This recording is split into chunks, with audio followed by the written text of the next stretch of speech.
A young woman enters an elevator in Los Angeles. She presses the buttons again and again.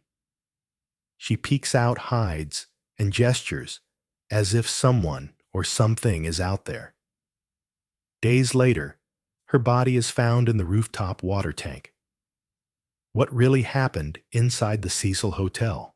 You picture the metal doors sliding closed, that sluggish hum as the elevator lurches, and Elisa Lam in her hoodie and shorts stepping nervously in and out. Her movements are jittery, almost childlike, yet deliberate. She presses nearly every button as if the machine might grant her escape if only she tries hard enough. For a moment, it's like she's playing a game, a strange, unsettling game. You can almost hear the echo of her sneakers squeaking on the cheap floor tiles. The footage is grainy, but you notice her posture, shoulders hunch, fingers twitch.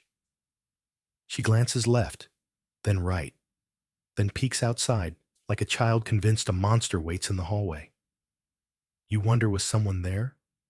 Or was it just the restless theater of her own mind? Even now, years later, the tape feels alive, as if watching you back. It's no surprise the video went viral. Millions of people studied her hands, rewound her footsteps, slowed her gestures frame by frame like amateur cryptographers unlocking a secret code. Some insisted she was talking to someone invisible. Others swore the footage had been tampered with missing seconds, sudden cuts. Was the hotel hiding something? The paranoia was contagious. Even late-night comedians joked about how pressing every button looked like something we've all done, trapped in elevators desperate for control. Difference is, you walked out safely. Elisa didn't. And here's the chill. The Cecil Hotel already had a reputation. Built in 1924, it once boasted marble lobbies, stained glass windows, and an air of luxury. But time turned it sour. By the 1980s, it was surrounded by Skid Row and known for crime overdoses and the occasional serial killer neighbor. Yes, really, Richard Ramirez, the Night Stalker, reportedly stayed there in the 1980s. So imagine Elisa Lam, a Canadian student traveling alone, unknowingly checks into a place where ghosts, both literal and historical, already crowd the halls. What makes the elevator tape so hypnotic is how ordinary it looks at first. We've all stepped into that little box, trapped between floors, waiting for the doors to behave. Yet Elisa's nervous dancing, her peculiar hand gestures, they take the everyday and twist it into something sinister. You keep thinking maybe she's hiding from someone. Maybe she's playing a prank. Maybe she's rehearsing lines. But the timeline whispers, no, something darker is about to unfold. There's also the fringe detail. People still bring up the elevator game. An urban legend from Korea claims you can enter another world by pressing elevator buttons in a specific sequence. The game involves stepping into another dimension where shadows follow you, and only you can decide if you return. Watching Elisa's frantic button-mashing internet sleuths couldn't resist the parallel. Did she accidentally play the game? Rational minds dismiss it. But once an idea like that enters the bloodstream of the internet, it never leaves. At the same time, the scholarly debate is less supernatural and more psychological. Elisa had written openly about her struggles with bipolar disorder on her blog. Was this video evidence of a manic episode? Psychologists pointed out her erratic pacing, her sudden shifts from fear to playful gestures, hallmarks maybe of a mind slipping into chaos. But here's the trouble. No footage can be proof. You can't diagnose through pixels. Still, no answers what happened. You almost feel guilty watching the tape, like intruding on a private moment. Elisa had been a writer, a dreamer, posting about vintage clothing books and her struggle to keep balance. She wasn't famous, until she disappeared. Then suddenly, her final movements became public property, replayed endlessly, dissected with the fervor of a Super Bowl replay.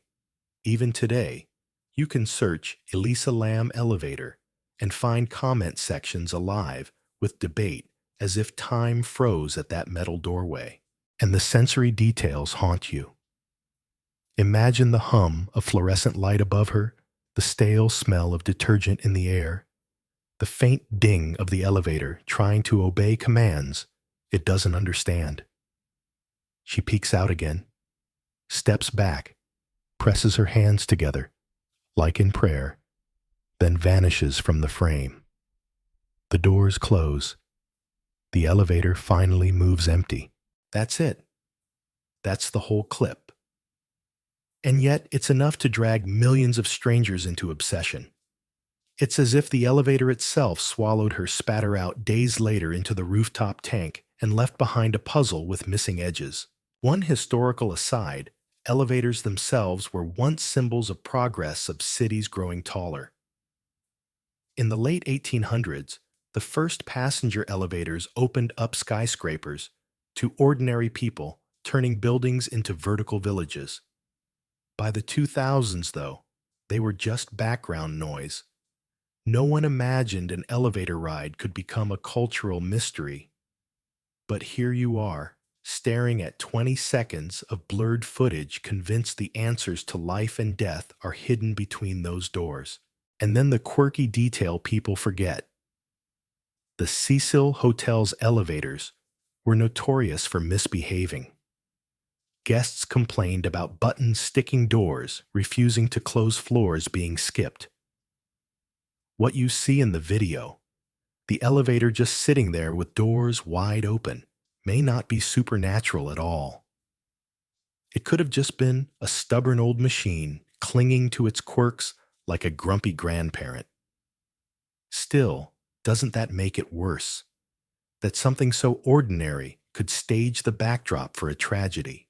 You lean back, trying to shake the unease. Because here's the thing. The elevator tape isn't the story. It's just the doorway. The real story. The vanishing. The discovery. The unanswered questions waits upstairs on the rooftop behind a locked door. But for now, you're trapped here, riding along with Elisa in that little box of steel and flickering light. And you're left with the question that never goes away. Who or what was waiting outside those doors?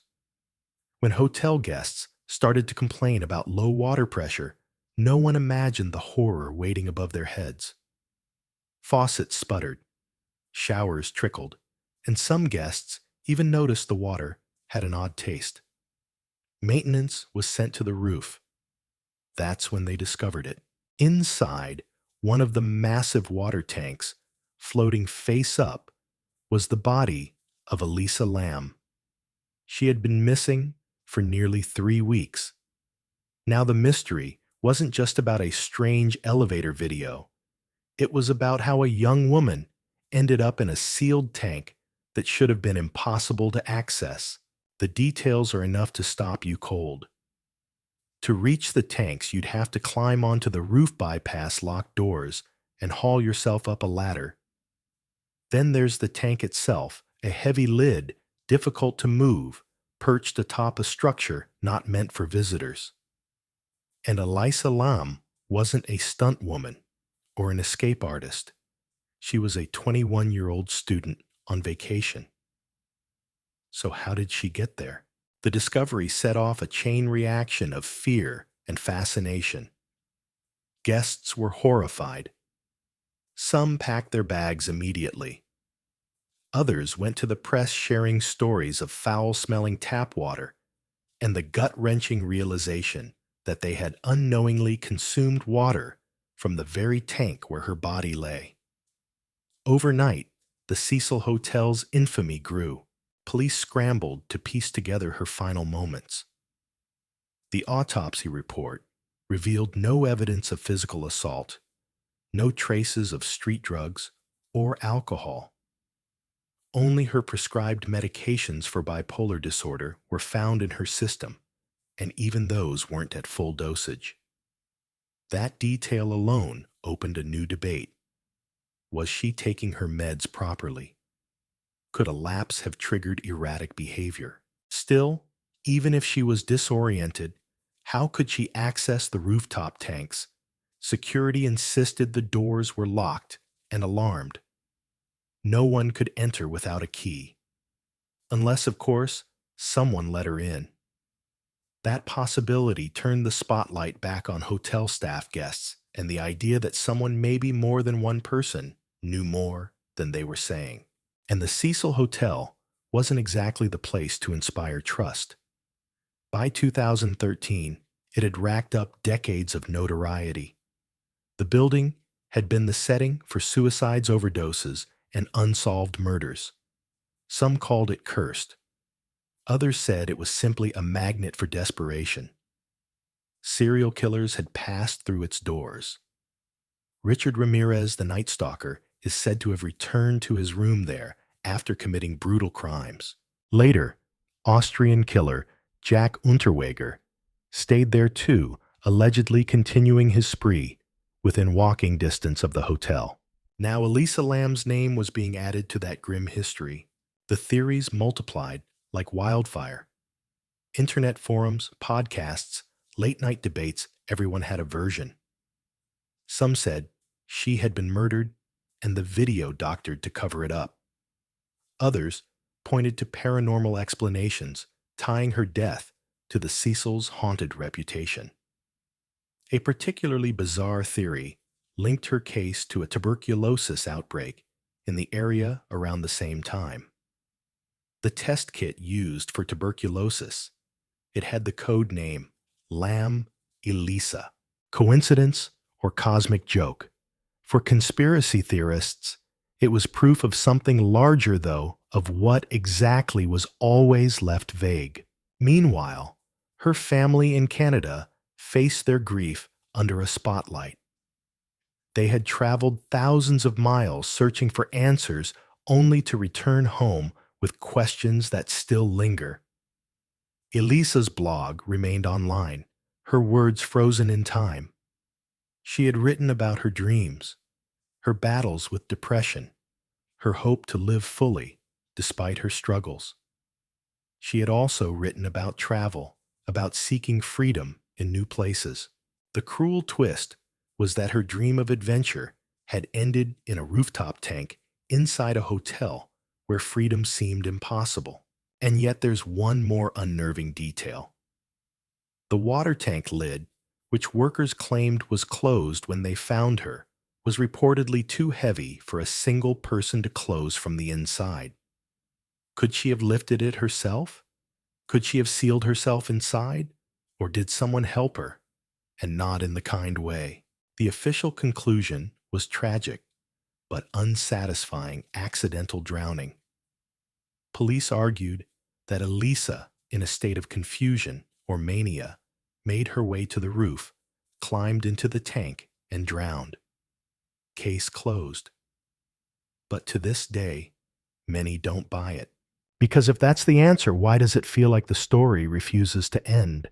The Cecil Hotel remains a monument to unanswered questions, and Elisa Lam's story remains one of the internet's most haunting mysteries. Her case has been the subject of documentaries, Reddit deep dives, even inspiration for horror television. And the elevator video, it's still online, still racking up views, still provoking the same question. People asked the first time they saw it, what was happening to Elisa Lam, and who or what was waiting for her when those elevator doors opened? That's the shadow that lingers. Not just in the Cecil Hotel, but in every replay of that tape, in every unanswered question that keeps her story alive. The morning news shows did not waste time. Elisa Lam's death was already strange enough, but add in the grainy elevator video and the infamous address of the Cecil Hotel, and suddenly you had a recipe for a cultural wildfire. The media latched on quickly, some with genuine curiosity, others with that tabloid gleam that only tragedy seems to ignite. You can picture it, the same 30-second elevator clip, playing on repeat, slowed down, zoomed in, paused at every awkward gesture. Hosts leaned forward, eyebrows arched. What is she doing here? Why is she hiding? Who was she talking to? The questions practically begged you to stick around through the commercial break. The internet, of course, took the story and ran miles with it. Reddit threads ballooned overnight. YouTube channels dedicated to mysteries uploaded frame-by-frame breakdowns, speculating whether her hand movements match sign language or even something more sinister, like a ritual. TikTok wasn't yet the monster it would become, but Tumblr was still alive and thriving, and Elisa's own blog was suddenly at the center of attention. People combed through her posts, looking for hidden meaning. One moment, she's talking about her outfits of the day. The next, she's sharing her struggles with depression. Internet sleuths turned her diary into evidence as if every sentence might be a breadcrumb leading to the rooftop tank. The case had all the elements that make headlines linger. A young woman alone in a dangerous city. A notorious hotel with a dark history. A death wrapped in logistics that didn't quite add up. And crucially, a video that could be replayed endlessly, each viewing sparking new theories. Even mainstream media outlets like CNN and BBC picked up the story, though their coverage leaned toward the tragic accident angle. Still, even they couldn't resist the eerie vibe of the elevator tape. One anchor actually said, "It's the stuff of horror films." And they weren't wrong. Years later, that very tape would inspire a season of American Horror Story, proving once again how easily fact and fiction blur when mystery refuses to settle. Now, let's remember a quirky historical side note. Los Angeles has always had a flair for turning crime into entertainment. In the 1940s, the Black Dahlia case became a media circus, with Elizabeth Short's tragic murder reduced to sensational headlines and lurid speculation. The city thrives on stories that balance between real horror and cinematic myth. Elisa Lam's case slotted neatly into that tradition, like Hollywood itself couldn't resist scripting her final days. The Cecil Hotel, too, became a star of sorts. Tourists began booking rooms just to say they stayed in the haunted hotel. Online forums buzzed with ghost stories. Some swore Elisa's spirit haunted the elevator. Others claimed they saw her reflection in windows. Even paranormal investigators lugged their equipment through the lobby, hoping to record whispers from the other side. The hotel didn't officially endorse the ghost stories. But let's be honest, bad press was still press, and curious travelers kept the rooms booked. And yet beneath the spectacle, the real human tragedy risked being buried. Elisa's family, quiet and private, had to watch their daughter's life dissected by strangers across the globe. Her blog posts became evidence, her smile and photographs became eerie foreshadowing, and her medical history became public property. It's a sobering reminder of how quickly the internet can turn a personal story into a public puzzle. That puzzle attracted not just casual observers, but also full-blown conspiracy theorists. Remember the Lam-Elisa tuberculosis test connection? That theory spread like wildfire. People claimed her death was staged to cover up a medical experiment, or worse, that she was deliberately infected. Never mind the fact that coincidences, however bizarre, do sometimes happen. The internet is allergic to coincidence. It demands intention. Another fringe theory connected her death to the Korean elevator game, a ritual where players supposedly travel to another dimension by pressing buttons in a specific sequence.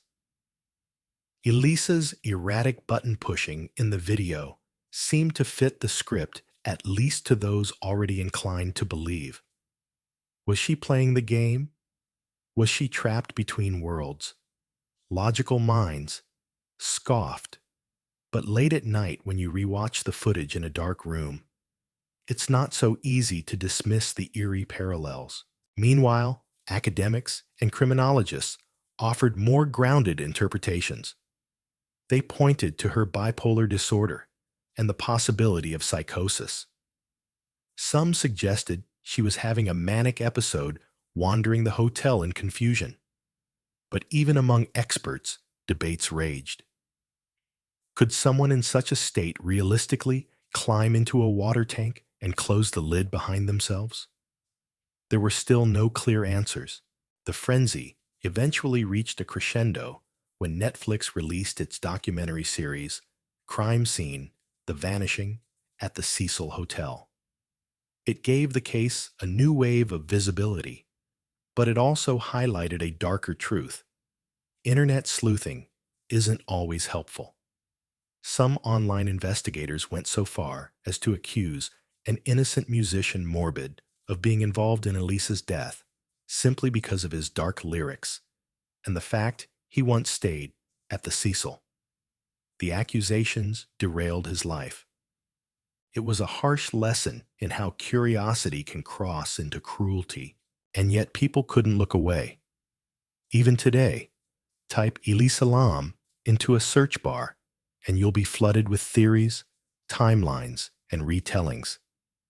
It's as if her story refuses to rest, as if the unanswered questions keep her alive in the digital realm. Maybe that's the cruelest irony. Elisa wanted to see the world, to explore beyond the confines of her Vancouver home.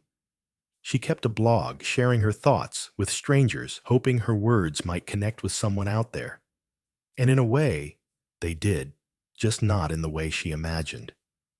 Her story traveled further than she ever could, but at a cost no one should have to pay. As the media spotlight dimmed, the Cecil Hotel faced its own reckoning.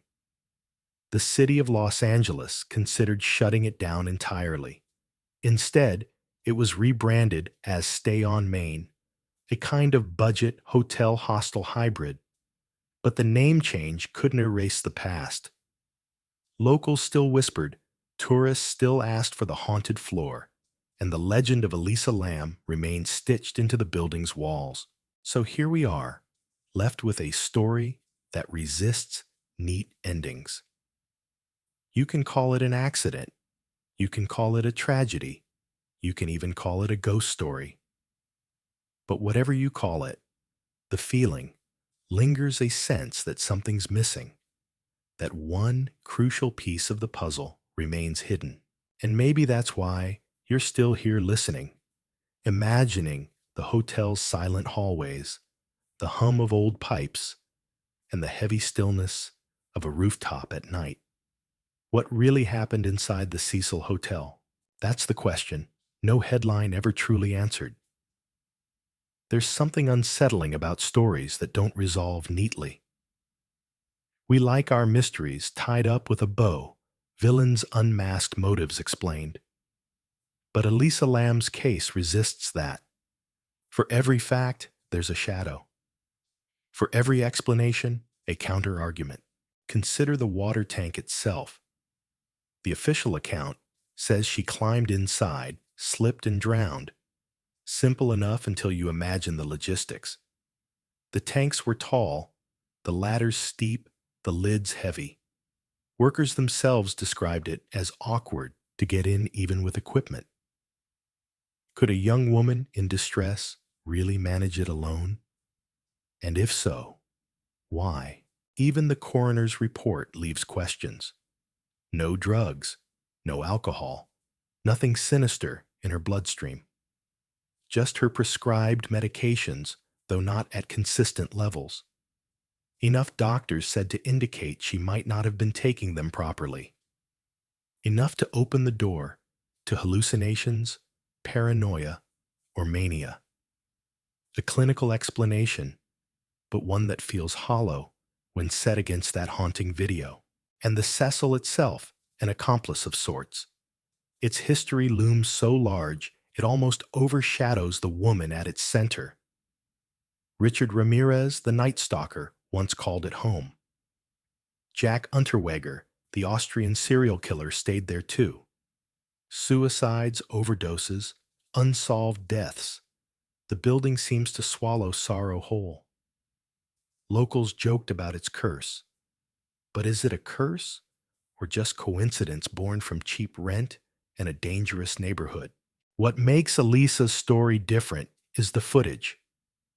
The public was given a front row seat to her final hours, a voyeuristic glimpse into her fear, her confusion, or perhaps her playfulness if you believe the less sinister interpretations. That video transformed her from victim to icon, a symbol of modern mystery. And in doing so, it blurred the line between investigation and entertainment. Think of it. Would we even be talking about this case a decade later? Without that tape, dozens of people die tragically in hotels every year. But Elisa's death was seen. Not the moment itself, but the strange prelude looping endlessly online. It's that glimpse, half horror movie, half puzzle, that captured the imagination of millions. And maybe that's what unsettles us most. Because when you watch her step in and out of that elevator, pressing buttons, waving her arms, peering into an unseen hallway, you're not just watching a stranger. You're watching yourself in her, lost, confused, reaching for something you can't quite name. In the end, the official story remains Elisa Lam died by accidental drowning, her bipolar disorder cited as a contributing factor. Case closed. File archived. But the internet never accepted that tidy ending because tidy endings don't trend. Instead, Elisa's story became something else entirely. A ghost tale. A cautionary parable about mental health. A case study in online sleuthing gone wrong. A chapter in the haunted history of the Cecil Hotel. She became, in the cruelest twist of fate, a narrative owned by the public. And so the question lingers, was this truly just a tragic accident? Or did the walls of the Cecil Hotel, heavy with decades of darkness, keep one final secret hidden on that rooftop? Because, if the internet has proven anything, it's this: some mysteries never die. They live on in forums, in late-night YouTube, binges, in whispered retellings. They live on every time you step into an elevator, and for just a second glance at the buttons, and wonder what would happen if you press them in just the right order. And maybe late at night, when the lights flicker and the air feels heavy, you'll find yourself thinking about Elisa Lam, about that elevator, about the rooftop tank, about all the questions we never answered. And you'll ask yourself the question that still haunts this case. Did we ever really know what happened to her? You keep thinking about the rooftop, don't you? The place where it all ended. Picture the tank. 4 giant cylinders, each 10 feet tall, sitting on a platform above the Cecil's roof. Industrial, unpolished, unwelcoming. This isn't some spa pool. It's city infrastructure water, meant for the building's endless plumbing needs. Heavy lids, metal ladders, maintenance hatches, barely wide enough for an adult to squeeze through. Now ask yourself, how did Elisa Lam end up inside one? The official story is blunt. She climbed in herself. Somehow, some way she pushed open the lid, wriggled through, and drowned. Investigators called it an accident. But you don't buy it that easily, do you? Because when you look closer, things don't quite add up. For one, the lids. Workers said they were usually closed, sometimes even secured. The maintenance man who found her had to cut open the tank just to get her out. If Elisa had opened, it climbed in, and then drowned, who closed the lid afterward? Unless, of course, it was lighter than the lore makes it sound, and she managed it on her own. Or maybe someone else was up there, someone who didn't want her found. Then there's the question of access. The rooftop was supposed to be locked alarmed. Guests weren't meant to wander up. If Elisa got there alone, did she find an unlocked door? Did she climb the fire escape, scaling the building like some kind of urban adventurer? Or did someone with access let her through? The police leaned on one explanation: her mental health. She had bipolar disorder, and according to her autopsy, she hadn't been taking her medication consistently. That imbalance, they argued, could cause delusions, paranoia, erratic behavior. Maybe she thought someone was chasing her. Maybe she thought the water was a hiding place. Maybe she wasn't thinking at all. Clinical, simple, tragic. But then the quirks creep in. Hotel guests complained of low water pressure, blackened water, a strange taste. Imagine brushing your teeth, showering, even drinking, and only later learning what you consumed. It sounds like an urban legend cooked up for shock value, yet it happened. Her body was discovered not because of the police search, but because guests complained. Think about that: her final discovery came not from justice, but from inconvenience. Still, questions fester. Internet sleuths note that the coroner's report took months to release, with conflicting notes about whether her body showed signs of trauma. Officials said no, but the rumors won't die. Was it sloppy paperwork or a cover-up? No answers, only whispers. And then the rabbit holes multiply. Some point to the hotel's history of violence, insisting Elisa was another victim of its darkness.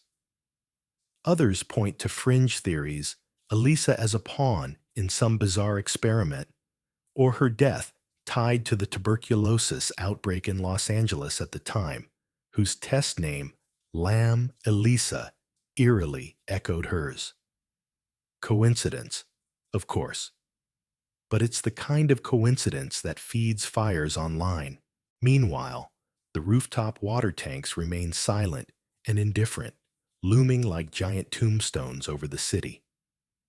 Maintenance continued, guests checked in and out, life went on. The Cecil devoured another tragedy and spat it back into the world, warped, viral, unforgettable. And yet, when you picture it, the rooftop, the climb, the cold black water swallowing her whole, something resists the neatness of accident. Was Elisa Lam really alone up there? Or is that just the story we tell ourselves because the truth is harder to face? That's the thing about the Cecil Hotel. It forces you to ask whether places can keep secrets, or whether it's people who hide them best. You can't help staring upward, beyond the peeling paint, past the dim corridors toward the rooftop. That's where the real drama unfolded, and every step Elisa took echoed louder than the last. The investigation had all the makings of a Hollywood noir. Officers searched every corner of the hotel hallways, stairwells, even empty rooms. Yet somehow, they overlooked the one place everyone now obsesses over: the rooftop. For nearly 3 weeks, Elisa was right there, floating just feet above the chaos, while police and dogs combed the property below. It's unsettling to imagine the search so close, yet still missing the one place that mattered. Police said the doors to the roof were locked and armed with alarms. If she opened them, someone downstairs should have heard. Yet no one did.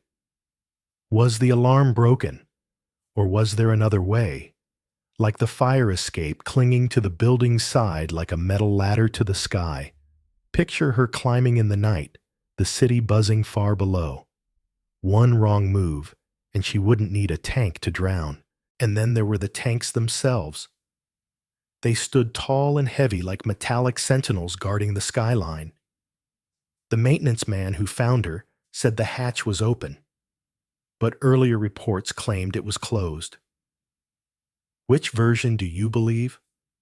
One explanation means Elisa climbed in alone, somehow managing to pull the lid shut from the inside, a feat that doesn't quite add up. The other implies someone else was up there, leaving the hatch open behind them. Meanwhile, guests in the hotel went about their routines. They showered, drank, and brushed their teeth with water from those very tanks. Complaints piled up dark water's strange taste. Imagine turning on your faucet, watching murky liquid fill a glass, and not knowing the reason until much later. It's the kind of detail that turns a strange case into a haunting story. At the same time, Los Angeles was dealing with a tuberculosis outbreak.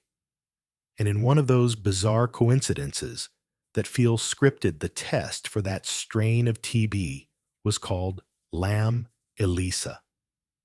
A coincidence, yes, but eerie enough to fuel endless speculation.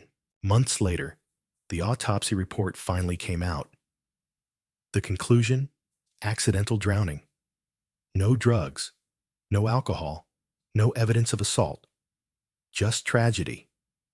Yet the report wasn't as neat as that single box suggested. Some notes mentioned no trauma, while others seemed inconsistent about toxicology results. Was it sloppy work or something more deliberate? To this day, people debate those contradictions, often returning to the same phrase, "There are still no answers." What happened? The rooftop reveals the ending of Elisa's story in water, silence, and shadows. But it also reveals something about the way we handle mysteries. We chase answers even when they refuse to fit. And when the official story feels incomplete, we can't resist trying to write our own. Because really, if you tried to invent a creepier ending, you'd never think of the Cecil Hotel's water tanks. The Cecil Hotel, for all its cracked tiles and dimly lit hallways, was once a proud symbol of 1920s ambition. Built during Los Angeles's boom years, it had marble in the lobby, polished brass elevators, and a reputation as a grand address. But time can be cruel to buildings, just as it is to people.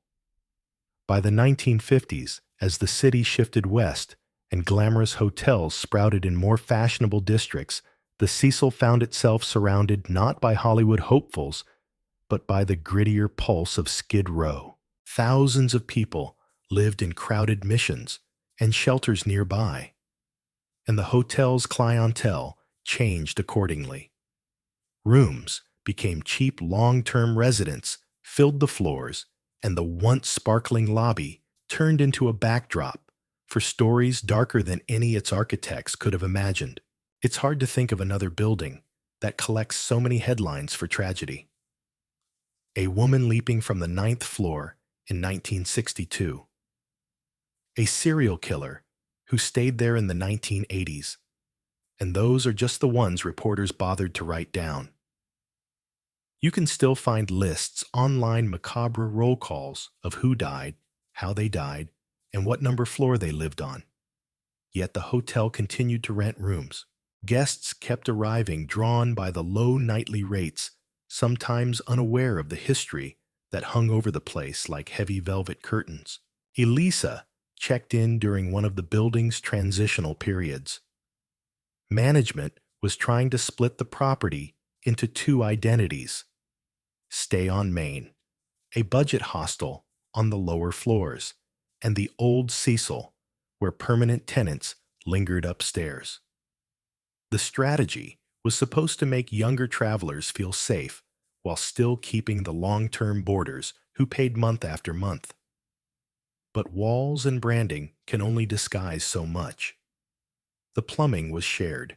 The elevator, the one Elisa was later filmed inside, still served every soul who pressed its buttons. What fascinates sociologists is how a single location can soak up a reputation the way smoke clings to curtains. Was it coincidence that so many deaths occurred here? Or was the hotel simply a mirror for its surroundings, a place where urban poverty, untreated mental illness, and crime converged? In criminology lectures, the Cecil often appears as a case study, an urban petri dish where social problems ferment. And still, no one has a full answer. Was the building cursed? Or were people just projecting their own fears onto a decaying hotel in a struggling neighborhood? By the time Elisa arrived, Los Angeles had already begun marketing dark tourism. There were guided tours that stopped outside the Cecil, whispering about ghosts and killers. Bloggers debated whether the hotel's vibe was haunted energy or just bad lighting. A quirky fact: a few early reviewers on travel sites praised the hotel for its authentic urban experience. Imagine that, paying for peeling paint and a sense of danger like it's part of the amenities list. Somewhere between sarcasm and sincerity, those words capture exactly why the Cecil keeps drawing attention. And perhaps this reputation colored how people later viewed Elisa's story. The video of her inside the elevator was strange enough, but placed within the Cecil, the narrative grew claws. A mysterious hotel, a missing student, grainy footage that looked like something from a horror film together. They formed a legend. And legends spread faster than facts. As you picture this, think of how buildings remember. Marble floors, scuffed by decades of hurried footsteps, wallpaper, peeling like old skin, the faint smell of bleach, unable to mask something older. You walk into such a place, and your imagination fills in the gaps. Some guests swear they heard voices at night. Others describe shadows that didn't move with the light. None of these stories can be proven, of course, but once you've stayed inside a place like the Cecil, it's hard not to add your own chapter. And so, Elisa Lam's presence there was never just Elisa Lam's story. It was absorbed into the building's archive, filed alongside tragedies stretching back nearly a century. Every theory about her death, whether grounded in science or spun from folklore, leans on the hotel's reputation. Without the Cecil, maybe her case would have been different. A sad disappearance, a body discovered a few paragraphs in the local paper. But the hotel gave it theater. And in theater, the line between real and imagined is never easy to draw. When investigators finally pieced together Elisa's last known movements, the elevator footage became the fulcrum of the entire case. It's only a few minutes long, but it launched thousands of hours of speculation. You've probably seen it: the sliding metal doors that refused to close, Elisa darting in and out of the frame, her arms moving in strange, almost theatrical gestures. She looks frightened, then curious, then as if she's speaking to someone just out of view. And then she vanishes. The video ends with the doors closing slowly, like the scene itself is reluctant to stop. For most of us, elevators are neutral spaces. They smell faintly of cleaning solution, they hum as the cables pull us up and down. But in this case, the elevator became a stage, and Elisa's movements became a performance that no one could quite interpret. Some viewers insisted she was playing hide-and-seek with a friend. Others were convinced she was terrified of someone pursuing her. And then came the wilder interpretations: ghosts, demons, even theories that the footage itself had been tampered with by some invisible hand. One mainstream fact that often gets overlooked: elevator doors are programmed differently depending on the building's safety codes. In some older hotels, the delay between pressing the button and the doors closing can be surprisingly long. Add to that the possibility of a door hold button being pressed, and suddenly the eerie refusal of the doors to shut isn't so inexplicable. Yet logic rarely wins when mystery is involved. The footage went viral, not because it made sense, but because it didn't. There's something about the way Elisa presses multiple buttons in rapid succession that sticks in your mind. People online slowed down the footage, counting which floors she selected, mapping them to theories about where she might have intended to go. Was she calling the elevator to confuse an imagined pursuer? Or was she simply anxious, pushing everything in the hope of movement? Still no answers, just more questions. And the more you watch, the less certain you feel. The quirky tidbit here: at one point, conspiracy forums argued that Elisa's odd hand gestures match the invisible controls of an imaginary video game. Someone even created side-by-side comparisons, placing her next to pixelated characters from early survival horror titles. It sounds absurd, but that's the internet for you. Every mystery becomes a sandbox where creativity and paranoia mingle freely. Meanwhile, professionals in psychology offered less sensational explanations. They pointed to her documented history of bipolar disorder, suggesting that she might have been experiencing a psychotic episode. Hallucinations, paranoia, disorganized thinking. These are symptoms that could make her behavior in the elevator more comprehensible. And yet here, too, the debate never settled. If this were purely a psychiatric crisis, why did it manifest in such a visually haunting way, timed so perfectly with the stubbornly open elevator doors? Scholars admit sometimes explanations overlap, and sometimes they don't. Watching the footage today, more than a decade later, you realize how much of its power lies not in what it shows, but in what it withholds. There's no sound, no second camera angle, no continuation after she leaves the frame. The silence is what makes it frightening. You're left to fill in the blanks with your own imagination, and your imagination is rarely kind. Think of how silent films from the early 1900s used exaggerated body language to tell a story. The lack of dialogue forced audiences to read gestures, expressions, and timing. Elisa's video works in the same way. Every tilt of her head, every nervous step becomes weighted with meaning. You lean closer, searching for clues, but meaning slips away just when you think you've grasped it. It's here that the legend really took off. Newspapers that had barely covered her disappearance began running stories once the video surfaced. Online forums buzzed like hives. The Cecil Hotel's reputation roared back into focus, now attached to a single unforgettable clip. For days, you couldn't open a news site without seeing a grainy still of Elisa in that elevator. And for weeks, the comments poured in: theories, accusations, fantasies, all stacked on top of a young woman's final visible moments. What's most unsettling is the ordinariness of the setting. This isn't a Gothic castle or an abandoned asylum. It's just an elevator in downtown Los Angeles. The linoleum floor, the beige walls, the fluorescent lighting, all boring, all familiar. And maybe that's the hook. If something strange can happen in a place so ordinary, then it could happen anywhere. And if it could happen anywhere, it could happen to you. When investigators finally pieced together Elisa's last known movements, the elevator footage became the fulcrum of the entire case. It's only a few minutes long, but it launched thousands of hours of speculation.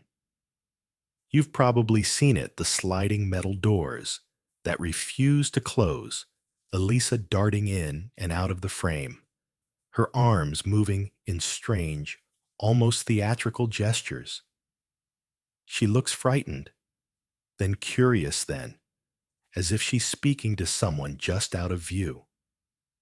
And then she vanishes. The video ends with the doors closing slowly, like the scene itself is reluctant to stop. For most of us, elevators are neutral spaces. They smell faintly of cleaning solution, they hum as the cables pull us up and down. But in this case, the elevator became a stage, and Elisa's movements became a performance that no one could quite interpret. Some viewers insisted she was playing hide-and-seek with a friend. Others were convinced she was terrified of someone pursuing her. And then came the wilder interpretations: ghosts, demons, even theories that the footage itself had been tampered with by some invisible hand. One mainstream fact that often gets overlooked: elevator doors are programmed differently depending on the building's safety codes. In some older hotels, the delay between pressing the button and the doors closing can be surprisingly long. Add to that the possibility of a door hold button being pressed, and suddenly the eerie refusal of the doors to shut isn't so inexplicable. Yet logic rarely wins when mystery is involved. The footage went viral, not because it made sense, but because it didn't. There's something about the way Elisa presses multiple buttons in rapid succession that sticks in your mind. People online slowed down the footage, counting which floors she selected, mapping them to theories about where she might have intended to go. Was she calling the elevator to confuse an imagined pursuer? Or was she simply anxious, pushing everything in the hope of movement? Still no answers, just more questions. And the more you watch, the less certain you feel. The quirky tidbit here: at one point, conspiracy forums argued that Elisa's odd hand gestures matched the invisible controls of an imaginary video game. Someone even created side-by-side comparisons, placing her next to pixelated characters from early survival horror titles. It sounds absurd, but that's the internet for you. Every mystery becomes a sandbox where creativity and paranoia mingle freely. Meanwhile, professionals in psychology offered less sensational explanations. They pointed to her documented history of bipolar disorder, suggesting that she might have been experiencing a psychotic episode. Hallucinations, paranoia, disorganized thinking. These are symptoms that could make her behavior in the elevator more comprehensible. And yet here, too, the debate never settled. If this were purely a psychiatric crisis, why did it manifest in such a visually haunting way, timed so perfectly with the stubbornly open elevator doors? Scholars admit sometimes explanations overlap, and sometimes they don't. Watching the footage today, more than a decade later, you realize how much of its power lies not in what it shows, but in what it withholds. There's no sound, no second camera angle, no continuation after she leaves the frame. The silence is what makes it frightening. You're left to fill in the blanks with your own imagination, and your imagination is rarely kind. Think of how silent films from the early 1900s used exaggerated body language to tell a story. The lack of dialogue forced audiences to read gestures, expressions, and timing. Elisa's video works in the same way. Every tilt of her head, every nervous step becomes weighted with meaning. You lean closer, searching for clues, but meaning slips away just when you think you've grasped it. It's here that the legend really took off. Newspapers that had barely covered her disappearance began running stories once the video surfaced. Online forums buzzed like hives. The Cecil Hotel's reputation roared back into focus, now attached to a single, unforgettable clip. For days, you couldn't open a news site without seeing a grainy still of Elisa in that elevator. And for weeks, the comments poured in theories, accusations, fantasies, all stacked on top of a young woman's final visible moments. What's most unsettling is the ordinariness of the setting. This isn't a Gothic castle or an abandoned asylum. It's just an elevator in downtown Los Angeles. The linoleum floor, the beige walls, the fluorescent lighting, all boring, all familiar. And maybe that's the hook. If something strange can happen in a place so ordinary, then it could happen anywhere. And if it could happen anywhere, it could happen to you. As the days passed after the release of the elevator footage, the search for Elisa shifted from a quiet investigation into something resembling a cultural event. People weren't just curious, they were obsessed. Online sleuths dissected every frame, while guests at the Cecil continued their daily routines, showering, brushing their teeth, filling cups from the tap. They had no idea that just above their heads, hidden inside one of the rooftop water tanks, the story was already over. The discovery was accidental and almost cinematic. Hotel guests began to complain that the water from the taps tasted odd, metallic, faintly bitter. Some said it came out cloudy before settling. Imagine brushing your teeth one morning and wondering why the water looks slightly off-white, or pouring yourself a glass and holding it up to the light, noticing tiny dark flecks swirling inside. It sounds like the start of a horror film, but it was very real. And it was what finally led maintenance staff up to the roof. A maintenance worker climbed up to inspect one of the 4 massive tanks, each about the size of a small car flipped upright. When he lifted the hatch, the discovery was unspeakable. Floating in the water was the body of Elisa Lam, naked, her clothes drifting nearby like abandoned shadows. The very liquid supplying the showers, the sinks, the cups of hundreds of guests had become her final resting place. The police were called, the scene cordoned off, and the hotel transformed overnight into the epicenter of a worldwide story. Reporters swarmed, helicopters hovered, and guests filed complaints while packing their bags. The Cecil's grim reputation, already notorious, was now cemented forever. You don't wash away a story like that. Here, a mainstream historical fact, rooftop water tanks aren't unique to Los Angeles. They're a legacy of urban design in cities like New York, Chicago, and LA, where older buildings use elevated tanks to maintain water pressure. They're usually inaccessible to the public, locked and protected, which immediately raised the question, how did Elisa get inside one? That question split the conversation into 2 paths. On one hand, skeptics argued that a rooftop tank is hard to access. You'd need to bypass locked doors, reach the roof, without triggering alarms, and then climb a ladder. The lids themselves are heavy, not designed for casual lifting. Could Elisa, on her own, have managed all of that? On the other hand, supporters of the accident theory said yes.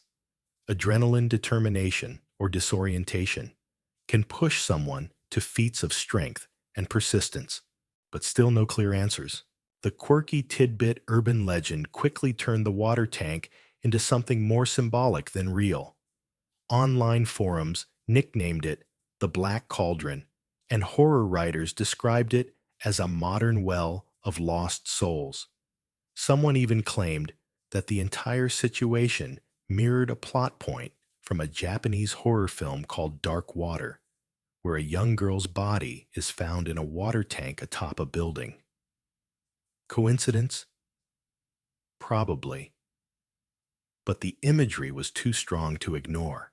Back at the Cecil, police faced practical nightmares. How do you even remove a body from such a tank without contaminating evidence? They had to drain the water slice, open the side, and use cranes to retrieve her. Guests, understandably horrified, checked out en masse. The hotel scrambled with damage control, but the name Cecil was now inseparable from tragedy. Think of the irony. Elisa's entire journey to Los Angeles was about escape, exploration, finding herself in a new city. And yet she ended up in one of the most inaccessible claustrophobic spaces imaginable, a sealed water tank on a forbidden rooftop. It feels symbolic, as though her story was swallowed whole by the very building that had lured her in. What makes this part of the case especially haunting is the timing. Elisa had been missing for nearly 3 weeks before the discovery. During that time, guests had been drinking bathing and cooking with the same water. It's one of those stomach-turning details that people recall years later shuddering, and the guests themselves became unwilling witnesses, their memories forever linked to a morbid reality they had unknowingly shared. Investigators now had the task of shifting focus from "where is she?" to "how did she get there?" Theories multiplied like shadows at dusk: suicide, homicide, accident, psychosis. Each explanation had its own supporters, and each came with contradictions. But no matter which theory you favored, one thing was unavoidable: Elisa's body in the water tank made the case unforgettable. The elevator footage had sparked interest, but the water tank sealed it in legend. And yet, amid the media storm, you might pause and imagine the silence of that rooftop. The still air, the view of downtown skyscrapers, the faint hum of traffic below. Up there, the noise of theories and the chatter of headlines dissolve. All that remains is the stark question no one can answer: how and why did Elisa Lam end up inside that tank? Once Elisa's body was found, the official machinery of investigation shifted gears into the language of forensics. The autopsy report became the cornerstone of everything law enforcement media, even amateur sleuths around the world. It was meant to be the final word, the scientific stamp that could calm the noise. Instead, it did the opposite. The Los Angeles County Coroner's Office performed the autopsy, and at first, nothing screamed foul play. No obvious external injuries, no blunt force trauma, no defensive wounds. The body was decomposed, of course given weeks in water, but still the signs investigators usually look for: strangulation. Stabbing fractures just weren't there. In some ways, this was almost more frustrating. The absence of violence doesn't necessarily equal the presence of peace. Toxicology reports became the next focus. Elisa had a known history of bipolar disorder and depression, and her prescription list was long: antidepressants, antipsychotics, mood stabilizers. When the report came back, it noted that traces of her prescribed medications were in her system, but not all of them, and not in the therapeutic ranges expected if she had been taking them consistently. This detail lit the fuse for endless debate. Was she off her meds? Did she skip doses? Was that enough to trigger a manic or psychotic episode? Here comes a mainstream historical fact: the study of toxicology has been a key tool in solving mysteries for centuries. As far back as the early 1800s, forensic scientists were identifying poisons like arsenic in criminal cases. But the Elisa Lam report shows the limits of modern forensics. Medicine can tell you what was in her bloodstream, but it can't tell you why she ended up inside a rooftop water tank. The quirky tidbit: one corner of the internet fixated on the autopsy report's inconclusive phrasing. Apparently, a small typo in one version of the publicly released documents sparked a conspiracy that the coroner had deliberately withheld or altered information. That's how obsessive the scrutiny had become. People were analyzing punctuation as if it held the secrets of life and death. And then there's the debate, the one that refuses to die. Some argue that Elisa's inconsistent medication levels suggest she was in the middle of an episode which could explain her erratic behavior in the elevator. Maybe she climbed into the tank herself, under the influence of delusion or paranoia. But others argue just as passionately that even in a manic state, it would have been nearly impossible for her to lift that lid and maneuver her way inside alone. The conclusion: still no answers. What the autopsy did reveal, though, was the absence of drugs or alcohol beyond her prescriptions. No narcotics, no street drugs. This surprised some people because the chaotic elevator footage led many to suspect she'd been intoxicated. But the report stripped that theory away. Whatever was happening, it wasn't fueled by substances bought in a back alley. The detail of drowning as the official cause of death also created its own labyrinth. Drowning is both definitive and vague. It tells you how the body ceased living, but not the circumstances that led there. It's like being handed the last page of a novel without the middle chapters. You know the ending, but not the story. Public reaction to the autopsy was, in a word, unsatisfied. People wanted a neat conclusion, a narrative that tied everything up with a bow. Instead, the report offered ambiguity, and ambiguity is the gasoline of conspiracy. Overnight message boards exploded again. Some users highlighted her missing clothes, others the apparent delay in releasing the toxicology data. The case was no longer just a local tragedy. It had evolved into a global whodunit, a story people in faraway bedrooms whispered about before sleep. The official ruling eventually landed on accidental drowning with bipolar disorder as a significant factor. That phrasing, cold clinical, did little to soothe the human hunger for meaning. It reduced a young woman's vivid, complicated life to a sterile line on a death certificate. And yet for investigators, it was the only box they could check without hard evidence of something darker. But let's pause on that moment. Imagine being Elisa's parents receiving that conclusion.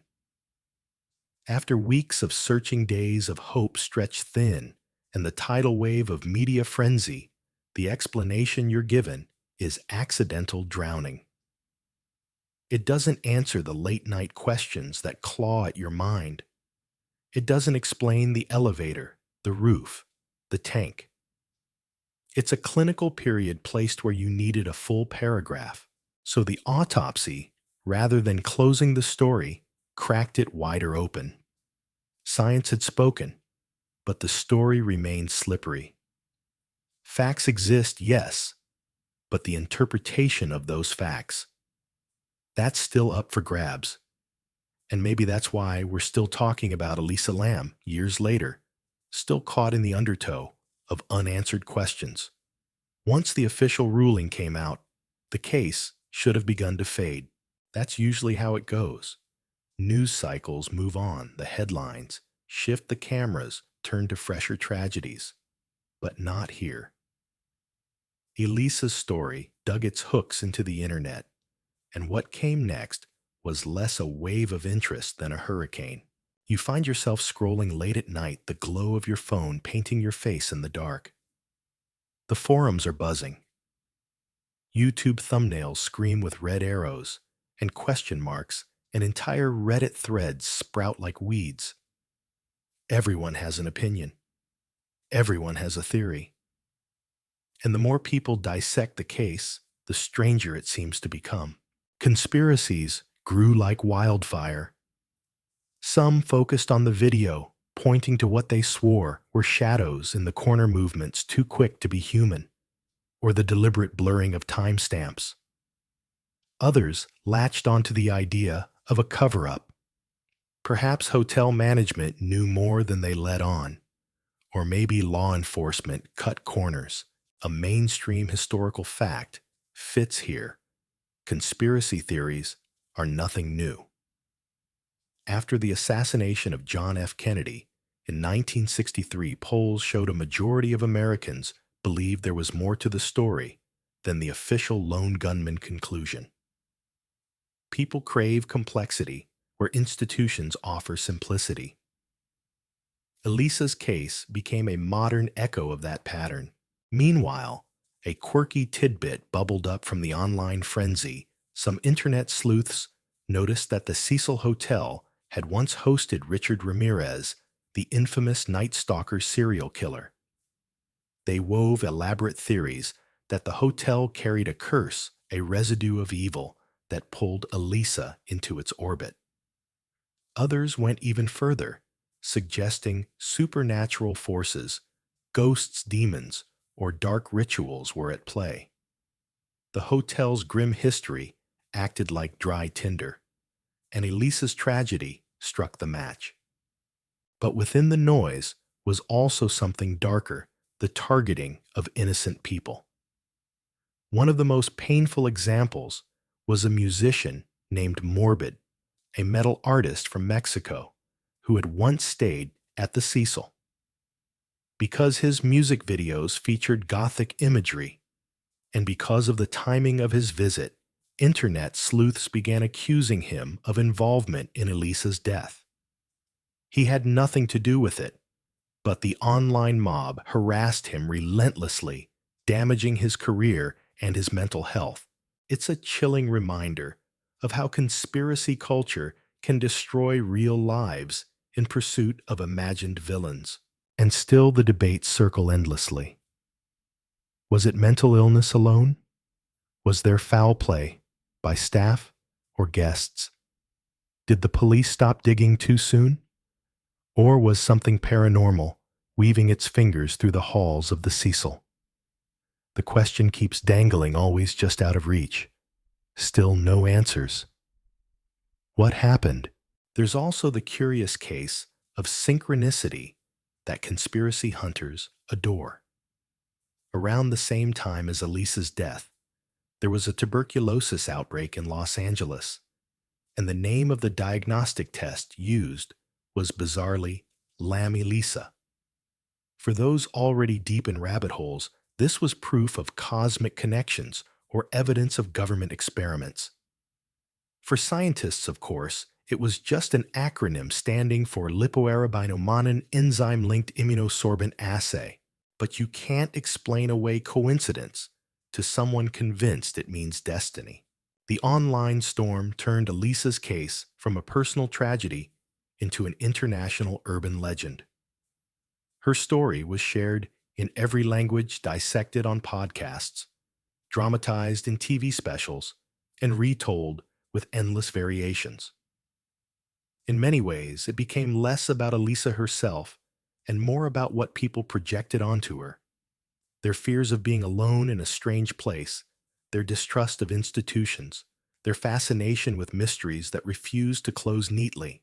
And in the quiet hours, when the frenzy died down, one truth lingered behind all the theories, all the speculation, all the arrows and red circles drawn on screenshots was a real young woman. 21 years old, a daughter, a sister, a traveler who wanted to see the world. The internet might have turned her into a ghost story, but her life was more than the way it ended. The Cecil Hotel was already infamous, but Elisa's death pushed it into something else entirely, a full-blown media circus. News vans parked outside the entrance. Journalists roamed the sidewalks, interviewing tourists, former employees, and even the unhoused residents who lingered near the lobby. Overnight, the building went from being a forgotten relic of downtown Los Angeles to the epicenter of global fascination. You can almost imagine the building itself sighing this was not its first time under the spotlight. A mainstream historical fact, when the Cecil opened in 1927, it was supposed to be a glamorous destination, a shining tower for traveling businessmen. Instead, the Great Depression arrived within 2 years, and the surrounding neighborhood slid into decline. For nearly a century, the hotel gathered tragedy like dust: suicides, overdoses, murders. By the time Elisa checked in, the building had accumulated a folklore so dense that the media didn't even need to exaggerate. The truth was disturbing enough. Still exaggerate they did. Reporters threw around words like haunted cursed and death hotel. A quirky tidbit, the notoriety of the Cecil inspired the creators of American Horror Story to design their fictional Hotel Cortez, where ghosts and killers mingle in the hallways. Pop culture blurred into reality until it was hard to tell where the hotel's actual history ended and its legend began. For the news cycle, this was ratings gold. You had the eerie video footage.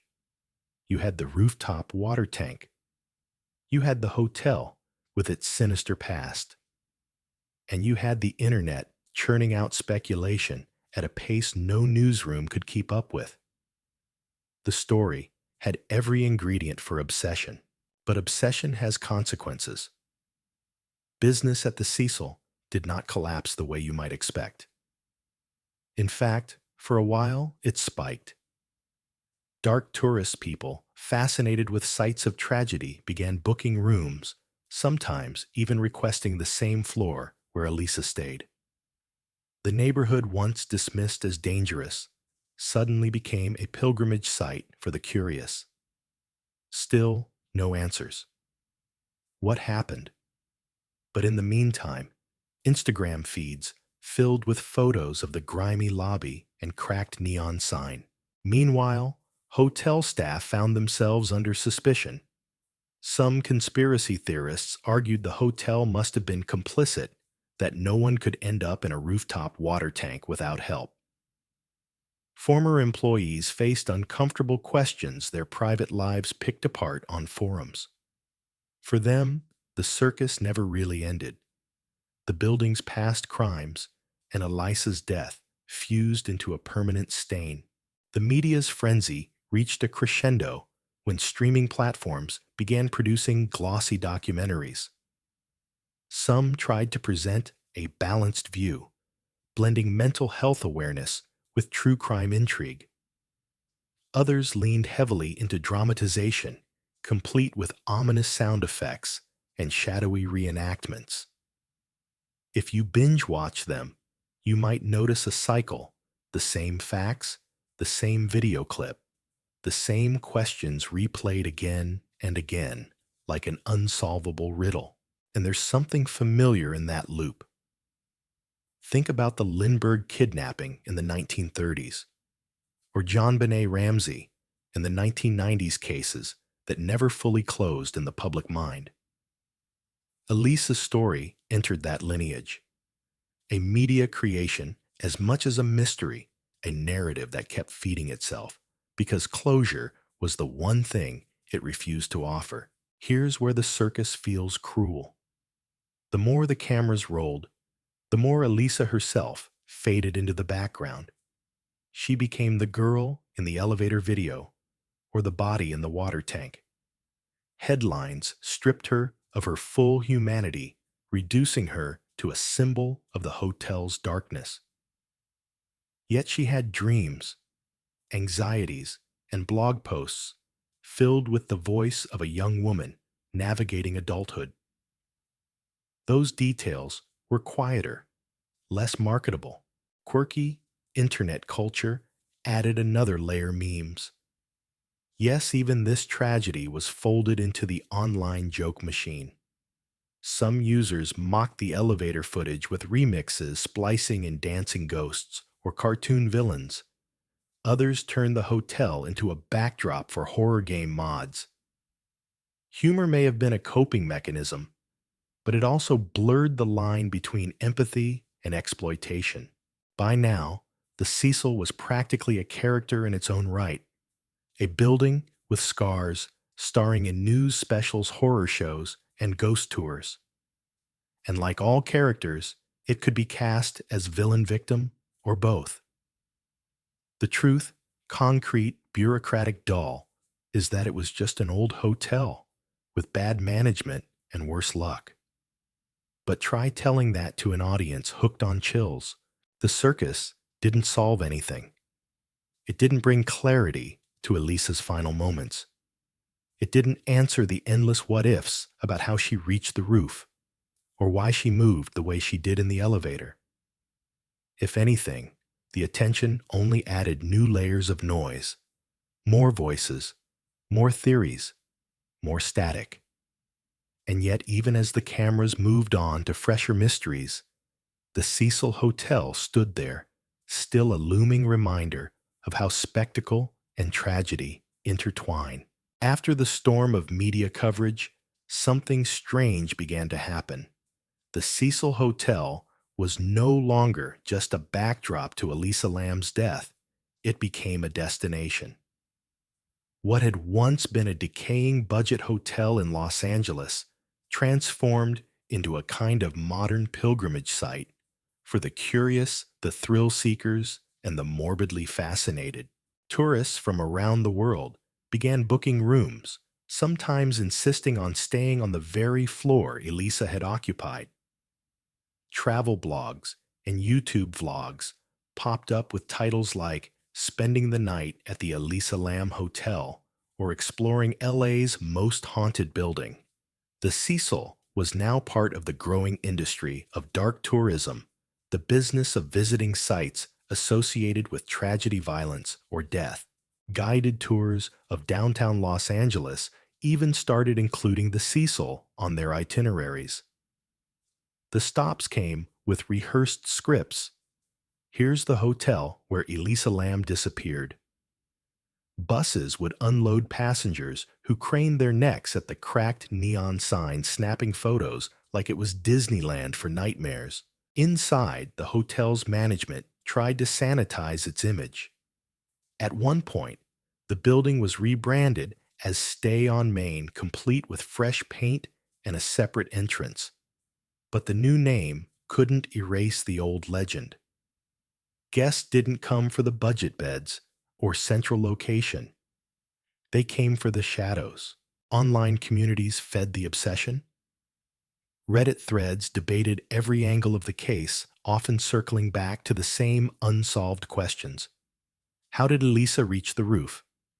Was she pursued? Why did she behave that way? In the elevator forums dissected security footage frame by frame, sometimes with more intensity than professional investigators. Meanwhile, paranormal enthusiasts claimed the Cecil was haunted not just by Elisa, but by the dozens of souls who had died within its walls over nearly a century. And then came the ghost hunters. With handheld cameras and night vision lenses, they prowled the hotel's hallways, whispering into microphones, asking invisible presences to make themselves known. Their videos racked up millions of views. Every creak of the floorboards, every flicker of the lights became evidence of supernatural activity. For some visitors, the Cecil wasn't just a spooky landmark. It was a mirror reflecting their own anxieties. Elisa's death struck a chord especially among young people navigating mental health struggles. Her blog posts opened funny, vulnerable, felt relatable. To them, staying in the Cecil wasn't just about chasing a ghost story.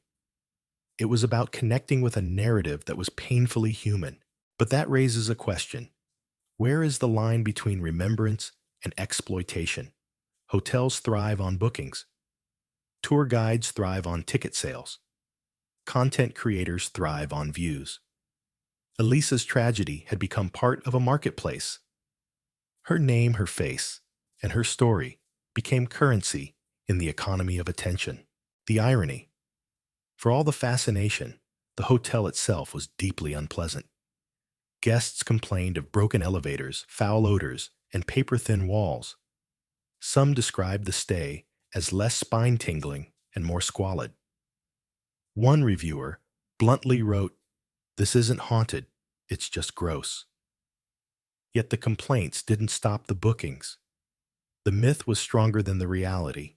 In 2017, the Cecil closed for renovations, a plan that promised to transform it into affordable housing and hotel rooms. But even as it shuttered, the legend kept breathing online. Documentaries continued streaming. Podcast episodes were recorded. Tour buses still rolled past, pointing at the looming facade like a Hollywood set. Dark tourism had ensured that the Cecil Hotel would never fade quietly into obscurity. It had become immortal, not as a piece of architecture, not as a business, but as a story.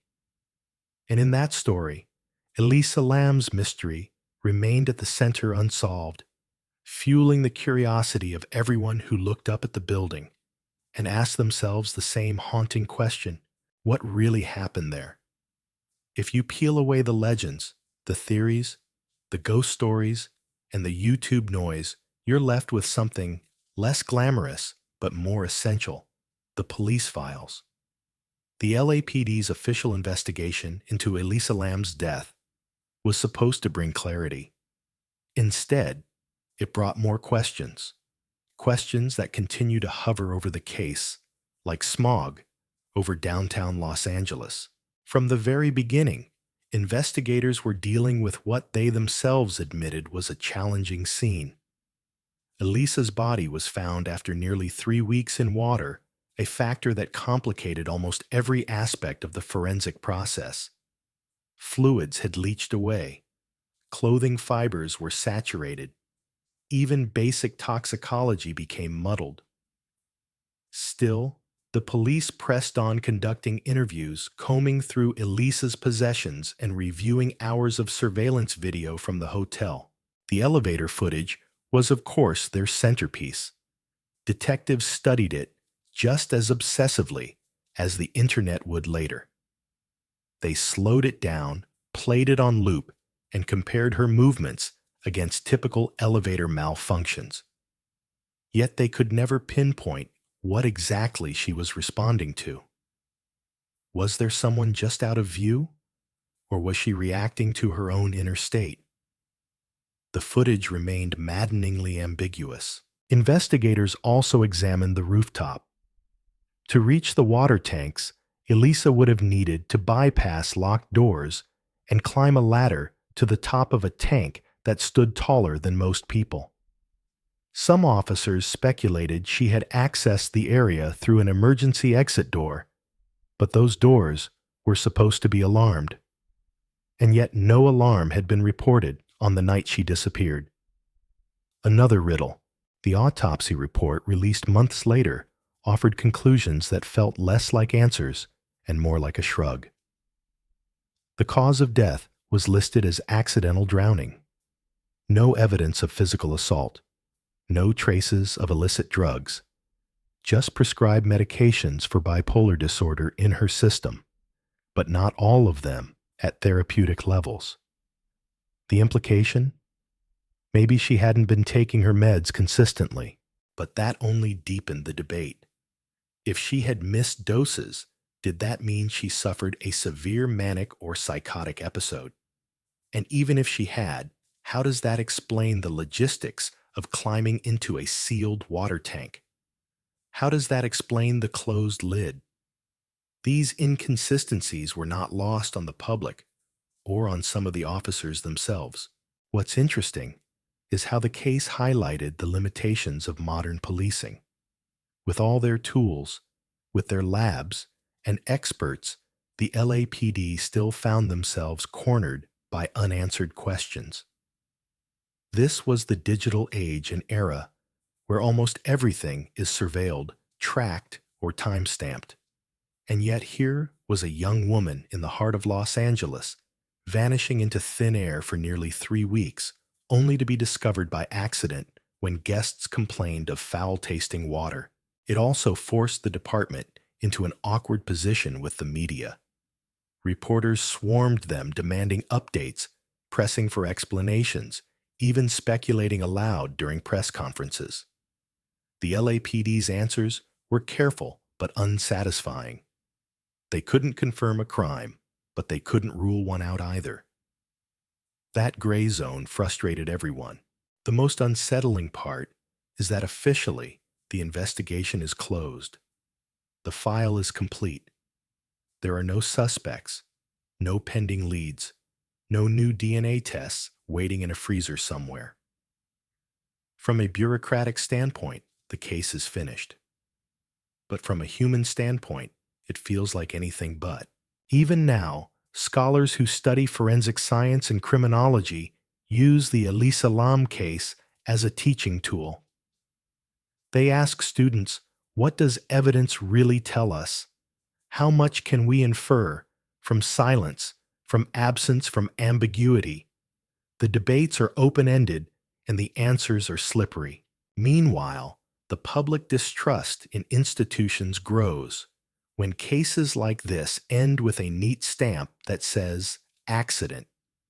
For many, that word feels like a placeholder, a way of closing a file without solving it.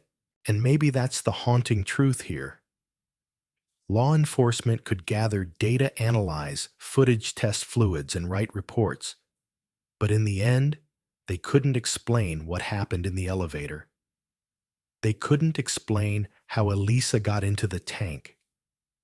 They couldn't explain why her story still resonates so deeply with so many. So, the LAPD filed away their paperwork, and the rest of us were left staring at the empty space between facts, wondering if the answers were ever there at all.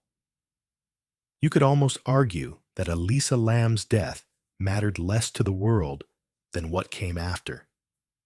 Because what came after was the internet hungry, restless, and endlessly curious, turning a single tragedy into a worldwide obsession. Once the elevator video was released, it spread like wildfire. Overnight, it became one of the most analyzed clips in internet history.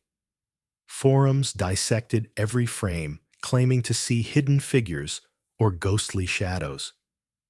YouTubers uploaded theories, ranging from rational to bizarre. Was Elisa being chased? Was she possessed? Was she playing some kind of elevator game, a South Korean urban legend that supposedly opens doors to another dimension? The speculation piled up, and soon the case stopped being just about Elisa. It became a cultural mirror reflecting the anxieties of an entire digital age. Netflix later produced a documentary that reframed the case as part of a larger story about the Cecil Hotel itself. That hotel, already infamous for its history of suicides and for housing serial killers, became an unwilling co-star in the narrative. Every brick, every flickering hallway light, every rumor about haunted rooms was repackaged for a new audience that couldn't get enough of true crime tourism. But what does that say about us? Maybe it shows how we're wired to search for meaning, to reject the idea that life could end in a messy, mundane accident. Or maybe it shows how easily mystery can be commercialized. Elisa Lam wanted to travel to write to see the world. Instead, she became a character in countless internet stories, reduced to a set of strange gestures in an elevator. And the debates, they're still open. Was it mental illness left untreated? Was it negligence by hotel staff? Or something darker never uncovered? The case officially ended years ago, but in the public imagination, it will never close. Because the truth is simple, the facts were too few, the images too strange, and the ending too tragic. And when human beings face a gap in knowledge, we fill it with stories, with myths, with endless theories. And now, let's let go of the weight of unanswered questions. Breathe out. Slow down. Because as unsettling as this story may be, it belongs to the past, now stored away in files and fading memories. Picture the Cecil Hotel, not as a place of dread, but as a building in the city, with lights flickering off one by one as the night deepens. Imagine the elevator standing empty, its metal doors closed, resting in silence. The rooftop, once the focus of so much speculation, is still the water tanks, quiet beneath the sky. The chaos has subsided. The noise has faded. Elisa Lam's story lingers, yes, But you don't have to carry it with you tonight. You can let it drift to the back of your mind, like a book closed after the last page. The mystery remains unsolved, but you don't need to solve it here. Not now. Instead, focus on your own breath. In and out. Feel your body grow heavier, sinking into rest. The world outside continues with its own riddles and uncertainties, but for you, in this moment, peace is enough. Stories like these remind us of how fragile and strange life can be, but they also remind us of the comfort of pausing, of turning the page, of ending the night with calm. So close your eyes. Release the unanswered questions. The elevator doors shut. The hotel fades into the distance, and all that's left is quiet, soft, and safe. Sweet dreams.